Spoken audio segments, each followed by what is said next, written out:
प्राय द्वीप में।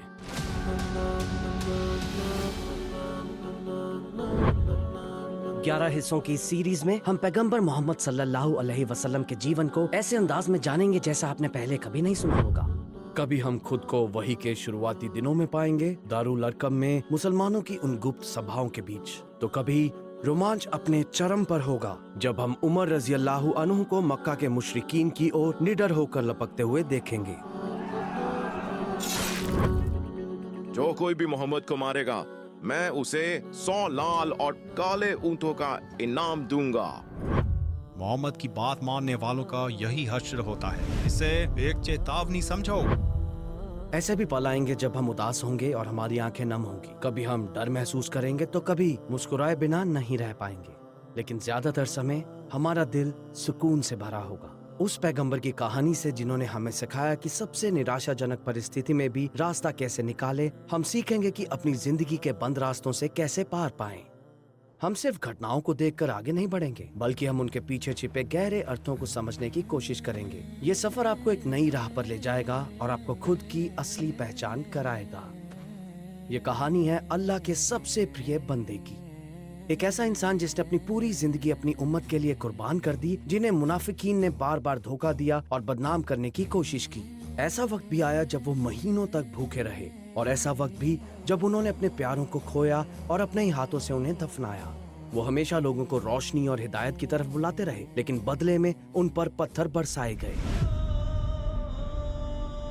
मैंने आज तक किसी को अपने ही परिवार के लिए इतनी बुराई और आफत लाते नहीं देखा जितनी तुम लाए हो।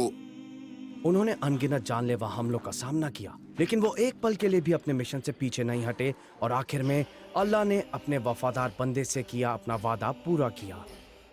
अब हम 23 साल के एक बेमिसाल सफर पर निकल रहे हैं। हम एक असाधारण इंसान की कहानी देखेंगे जिसने अकेले इस मिशन की शुरुआत की, पूरी दुनिया के सामने खड़ा हुआ, और आज उसके पीछे 2 अरब से ज्यादा मानने वाले हैं। अगर आप तैयार हैं तो चलिए शुरू करते हैं।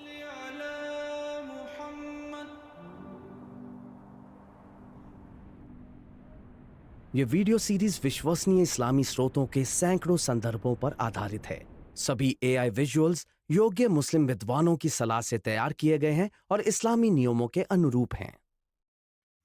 उस रात जब मक्का की तपिश कुछ कम हुई थी, वो साल 571 का सोमवार का दिन था। मक्का की वो खामोश गलियां मानव इतिहास की सबसे बड़ी घटनाओं में से एक की गवाह बनने वाली थीं। अब्दुल मुत्तलिब लंबे समय से इस पल का इंतजार कर रहे थे, और आखिरकार उन्हें वो खुशखबरी मिल गई। आमिना ने एक बेटे को जन्म दिया है। उनका दिल खुशी और उत्साह से धड़क रहा था। जब से उनके बेटे अब्दुल्ला का इंतकाल हुआ था, अपनी बहू अमीना की कोख में पल रहे उस बच्चे के लिए उनकी मोहब्बत और परवाह और भी बढ़ गई थी। जरा उस रात की कल्पना कीजिए। अब्दुल मुत्तलिब घर की तरफ दौड़ते हैं, अपने नन्हे पोते को गोद में लेते हैं और उसे लेकर काबा की तरफ चल देते हैं। वो अपने रब का शुक्र अदा करते हैं, दुआ करते हैं और उस बच्चे का नाम रखते हैं मोहम्मद। आपने यही नाम क्यों चुना? क्योंकि मैं चाहता हूं कि अल्लाह और लोग उसकी तारीफ करें। ये नाम आमीना को एक ख्वाब में बताया गया था, और जब उन्होंने ये बात अब्दुल मुत्तलिब को बताई तो उन्होंने यही नाम रखने का फैसला किया। अपने शौहर अब्दुल्ला की छोड़ी हुई इस अमानत को सही सलामत